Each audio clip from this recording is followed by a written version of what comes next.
bastante conhecida, mas acredito que Deus vai falar com você novamente. Glória a Deus, glória a Deus. Livro de Lucas, capítulo 15, a partir do verso 11. A parábola do filho pródigo. Jesus continuou: certo homem tinha 2 filhos.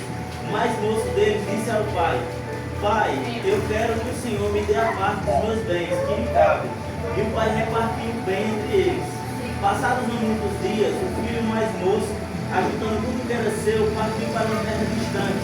E lá desperdiçou todos os seus bens e vivendo de forma desesperada. Versículo 14. Depois de ter consumido tudo, sobreveio aquele pai uma grande fome. E ele começou a passar necessidade.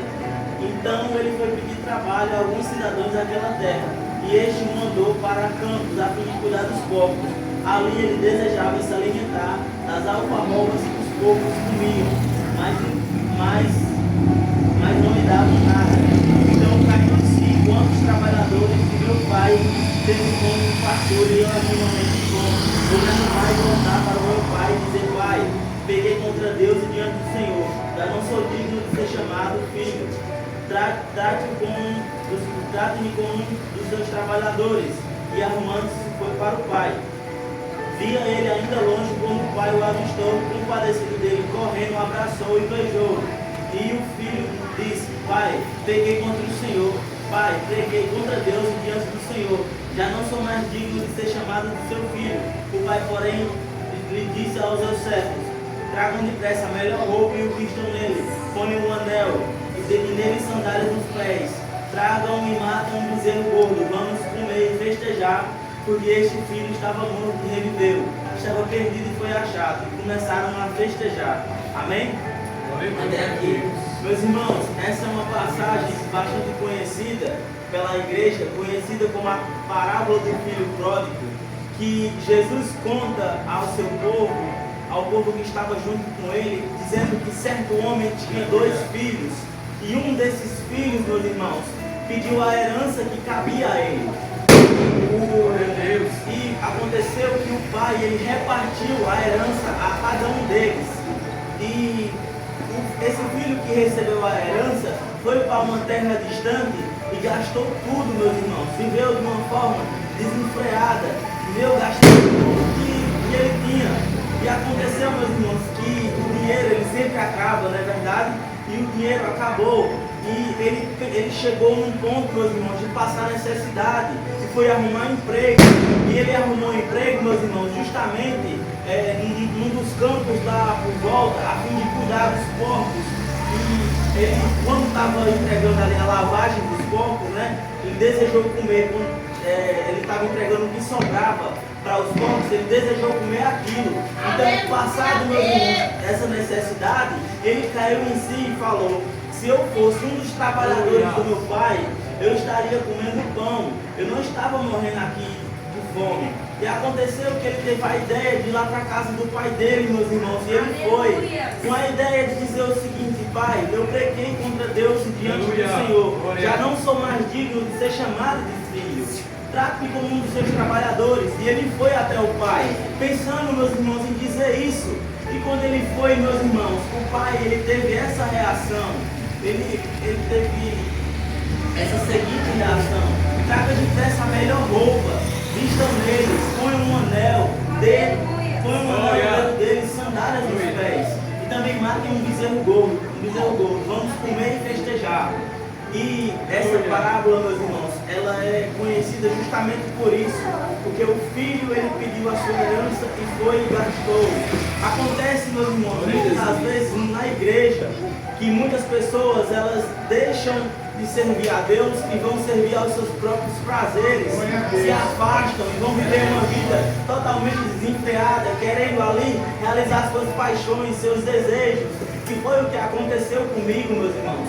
Quando eu dei prioridade às coisas do mundo, quando eu me preocupei mais com o trabalho e com o estudo, acabei deixando a igreja de lado e aconteceu essa situação comigo.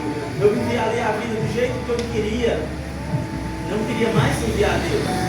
Meu problema, meus irmãos, não era com os irmãos, não era com as pessoas, não era com Deus, era era justamente eu querendo viver a vida do jeito que eu queria. Aleluia! Quando eu olho, meus irmãos, para a vida desse rapaz que desejou sair e aproveitar a sua herança, eu devo perceber, devo imaginar que algumas pessoas ali, quando viu o estado dele de necessidade, começaram a zombar dele, começaram a caçoar dele, certamente.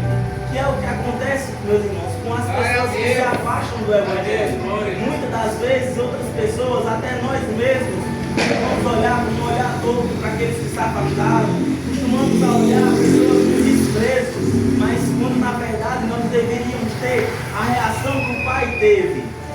Falar com ele, pregar com ele, falar do Evangelho. Que aconteceu, meus irmãos, que o diácono Rodrigo falava justamente comigo. Ele não me tratava como se eu fosse um afastado, como se eu fosse um filho que deixou de ser filho de Deus. Não me tratava com desprezo, não. Pelo contrário, quando eu me lembro ali, comecei a trabalhar com o diácono Rodrigo, ele me tratava como um irmão, falava de alguma palavra que Deus tinha falado com ele, falava do Evangelho, compartilhava as coisas que Deus falou com ele, louvou que ele achava interessante, alguma coisa, e ele me tratava como da família do reino de Deus. Aleluia, meus irmãos, a posição que nós devemos ter. Nós não devemos olhar para aquela pessoa que se afastou, para aquela pessoa que está passando alguma necessidade. Nós não devemos olhar com um olhar torto. Pelo contrário, ela ainda continua sendo filha de Deus. Aleluia! Essa pessoa com amor, com carinho, meus irmãos. Porque Jesus ele era conhecido por andar com pecadores e prostitutas e tudo mais. Só que ele ouvia elas, ele tinha compaixão dessas pessoas. E ter compaixão, meus irmãos, ter compaixão é diferente de ter empatia. Eu tenho empatia para o pastor Carlos, eu me colocar no lugar dele. Agora, eu ter compaixão dele, é eu me sentir como ele. Glória a Deus, aleluia.